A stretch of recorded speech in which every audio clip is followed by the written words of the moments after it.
Всем шалом, слава Господу. Непривычно с телефоном, обычно я с Библией, но простите мне такой грех, каюсь. Да, Бог простит, аминь. Ну, мы же все сейчас в последнее время говорим почти об одном. Я думаю, ценнее, важнее то, в чем мы нуждаемся, чем Божья любовь, ничего не существует. Конечно, мы думали, что центральный стих Библии – это «идите по всему миру и проповедуйте Евангелие всей твари». И все мы были активно заняты, как кто-то из братьев говорит, то ли Денис, то ли Сергей Лукьянов. Нас завели, нас попытались вывести из леса, но водили по этому лесу, водили, а папа так и остался стоять возле этого леса в ожидании, ну где же мои дети, когда же они выйдут? А они ищут заблудших. Искали заблудших и опять заблудились. А он так остался в одиночестве, в ожидании, где же мои драгоценные, за которых кровь проливалась, которых вернул, да. Слава Богу. Я хочу вам немножко по-гречески, можно? Греческий знаете? Отлично, вообще, хорошая компания. Я прочитаю вам одну интересную историю про апостола Петра и нашего Господа, когда у них состоялся такой диалог на берегу, помните, да? И Иисус говорит Симону Петру: «Симон Ионин, любишь ли ты меня больше, нежели они?» Я читаю из синодального. Потом по-гречески пойдем. Петр говорит ему: «Так, Господи, ты знаешь, что я люблю тебя». Иисус говорит ему: «Паси агнцев моих». Еще говорит ему в другой раз: «Симон, сын Ионин, любишь ли ты меня?» Петр говорит ему: «Так, Господи, ты знаешь, что я люблю тебя». Иисус говорит ему: «Паси овец моих». Говорит ему в третий раз: «Симон Ионин, любишь ли ты меня?» Петр опечалился, что в третий раз спросил его: «Любишь ли меня?» И сказал ему: «Господи, ты все знаешь, ты знаешь, что я люблю тебя». И Иисус говорит ему: «Паси овец моих». Знаете, эту историю я много разных интерпретаций слышал. Такая самая центральная, наверное, Петр 3 раза отрекся, и поэтому надо было ему 3 раза исповедовать, что он любит Господа, чтобы аннулировать свое отречение, потому что Бог не мог его простить, потому что нужно было ему исповедовать, и многое такое. Но когда мы заглядываем в греческий язык, вы знаете, очень интересно получается. В чем тут суть? В Евангелии от Иоанна, мы знаем, Евангелие от Иоанна очень много говорит о чем, кто может сказать. Вообще о чем писал апостол Иоанн? Большинство его. Это о любви, конечно. Его так и называют апостол любви. Так вот, за несколько глав до этого, в главе 15, где он говорит, что лоза не может, ветвь не может приносить, помните, если не будет пребывать на лозе плода, интересный момент, что в 15 главе Евангелия от Иоанна Иисус говорит, что нет больше той любви, если кто что сделает, кто помнит? Душу свою положит за ближнего своего. Однажды Иисус, еще глава ранее, он рассказывает своим ученикам, что он будет предан. И все от него оставят его, все от него отрекутся. И знаете, Петр, как всегда, самый первый выскочка, везде из лодки он, везде он, и он тут то откровение получает, помните, да? Ты, Иисус, там, камень, да? Ну, в смысле, на этом, ну, как, что ты сын Бога живого, а Иисус ему отвечает, что ты, да, молодец, Петр, получил хорошее откровение. Тут же он откровение выдал от сатаны. Помните, да, эту ситуацию? Что будь милостив в себе, Господи. То есть такой он сразу везде, что у пьяного на уме, трезвого на уме, то у пьяного на языке. И вот он, значит, вот под этим состоянием обещает, что он от него не отречется. Вы помните, да? И Иисус ему говорит: «Я тебе говорю, ты от меня отречешься». И потом через несколько, там, глава вторая проходит, мы натыкаемся на главу 15, Иисус подытоживает и говорит, что любви больше не существует, если кто душу положит за ближнего своего. Два слова в греческом языке, которые вы, я думаю, знаете, которые говорят о любви. Кто помнит, какие, да? Еще одна. Да, не филе, конечно, не филе. Да, филео. Например, ну это уже не то. Вот. Это интересный момент такой, смотрите, вот есть слово философия, да? Это как раз таки любовь мудрствовать. Ну, София – мудрость, и фелио – это вот любовь мудрствовать. Но нет такого слова агапы София, да? Ну, вот, интересно. Потому что интересный момент такой, что агапы, еще философы того времени, греческие, они стали использовать слово агапы для обозначения некой такой любви, которая между людьми не бытует. Бытует обычная любовь, это филио. Вот, например, мы друг друга любим, аминь. Вот как это должно быть, если мы в христианской церкви? То есть, да? Что должно быть, агапе или филио? Вы хотите, чтобы было агапе? Окей. Я тоже так думал, да, я тоже думал, что лучше агапе, но потом наткнулся, что Бог еще, помимо агапе, Он еще нас и филио. Иисус сказал, кто любит меня, того любит Отец мой. Я туда нырнул, и Иисус говорит, кто меня филио, того и Отец мой филио. Я стал смотреть слово филио, что же это такое за красивое волшебное слово. Мне нравится, что филе, нормально. Вот. Ну, думаю, поизучаю. И вы знаете, что я понял? Иисус говорит, вот в английском языке как бы это звучало бы? I like me, да? Ты мне нравишься. То есть Иисус говорит, тот, кому я нравлюсь, кому я симпатичен, кто проявляет ко мне вот такое дружеское, знаете, человеческое, он же был сын человеческий, к тому и Отец будет очень относиться по-дружески. Я подумал, ну, в принципе, неплохо Бога еще и в друзьях иметь. Одно дело, Он всех нас агапе, ну, например, ибо так возлюбил Бог мир, что дал Сына Своего Единородного, возлюбил, что там будет стоять? Там будет стоять агапе. Это любовь ко всем, абсолютно. Но к тебе еще и филио, потому что ты Иисуса еще помимо, ты еще филио его. Так вот, встречается этот Петр с Иисусом на берегу, и Иисус спрашивает его. Мы читаем по синодальному, и мы уже привыкли, нас заточили, как надо читать. Я вам сейчас скажу, как надо читать. Иисус его спрашивает, ну что, Петр, ты меня... Что? Не-а. Потому что нет больше любви, если кто душу положит за ближнего своего. Филио способна что сделать? Отречься, испугаться, передумать. А агапе?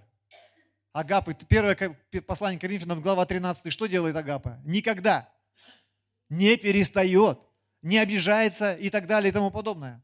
У нее нет предрассудков, она беспристрастна и так далее. А филио – это как раз таки человеческий наш быт.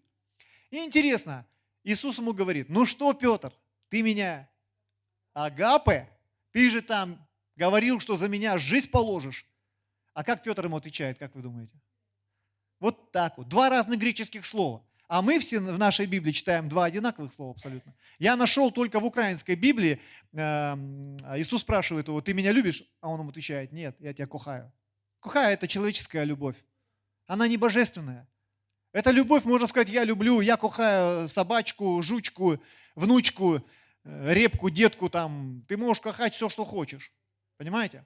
И он спрашивает его, ну что, Петр, ты меня агапе? А он ему говорит, нет, я тебе филио. Он его второй раз спрашивает, вы заметите, что он ему сказал, паси. Вот мне нравится Иисус. Понравился еще больше, честно. Я думал, он только мне доверяет, когда я его агапе. А оказывается, еще когда я уже сам как филе. А он все продолжает доверять. Иисус его второй раз спрашивает, Петр, ты меня агапе? А он ему отвечает, филио. И он все равно ему говорит, действуй, паси. И в третий раз он его спрашивает, ну что, Петр, ты меня? Нетушки. Опа. И он ему говорит, ну что, Петр, ты меня просто филио? А он ему говорит, ты знаешь, что я тебя просто филио. А он говорит, паси. Мы думаем, что Бог доверяет нам тогда, когда мы, знаете, там горы воротим, звезды на землю там, что мы ради Него готовы там жизнь положить. И всегда нас мотивируют, вот посмотрите на этого человека, он там 10 церквей, там, он там в космос летал, даже на Луне домашняя группа у него. Он на Марсе марсиан покаял там, и мы такие, вау, вот это чел, короче, вот, и мы, понимаете, и смотрим на себя, вот что мы как филе какое-то сидим, короче, ни куку, ни хрюк, ничего. И вот такое состояние. А Иисус говорит Петру, вот Петр, наверное, о себе так думал, да я тебе все филио. А он ему говорит, все равно паси, все равно действуй. Потому что тот говорит, кому ты филио, если говорит, Иисус говорит в Евангелии от Иоанна, если ты меня филио, если вы меня филио, тогда Отец вас филио. Ваш Отец Небесный будет относиться к вам по-дружески. Всех агапе, а тебя еще сверху и по-дружески. Знаешь, по-дружески это некая простота присутствует. Ты можешь просто прийти домой. И мы, знаете, я как-то спросил у своего друга, у него в статусе написано, я люблю свою жену. Я ему задал 3 вопроса и сказал, это неправда, ты не любишь свою жену. Это обычная филио. Твой сосед твою жену любит точно так же. Я спросил, ты обижаешься? А она обижается. 3 вопроса. Что-то дома бывает? Потому что любовь-то всего этого, агапы-то всего этого дела не делает, вы понимаете? И он завис, он говорит, не-не-не, я не буду так верить, я буду верить, что у меня агапа. Я засмеялся, говорю, ну ты можешь верить хоть во что, говорю, но это все равно фелево, ты от этого никуда не денешься. Это наши человеческие взаимоотношения. Но вы знаете, есть такой текст, что в любви мы можем, 1 послание к Коринфянам, глава 13 о любви, помните? И там написано о любви что? Кто помнит? Не-не-не, что нам нужно делать? О дарах ревнуйте, о любви достигайте.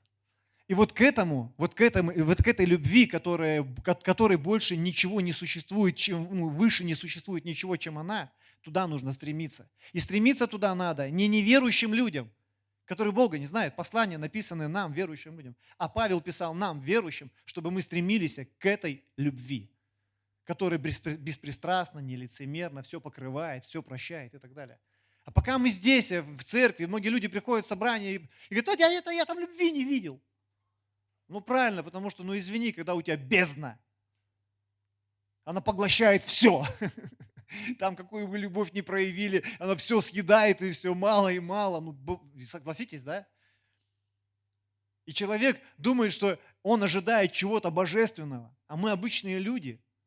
Мы с вами люди, мы в телах, и мы практикуем в своей жизни, конечно, в первую очередь фелево, вот эту дружескую, располагающую друг друга взаимоотношения.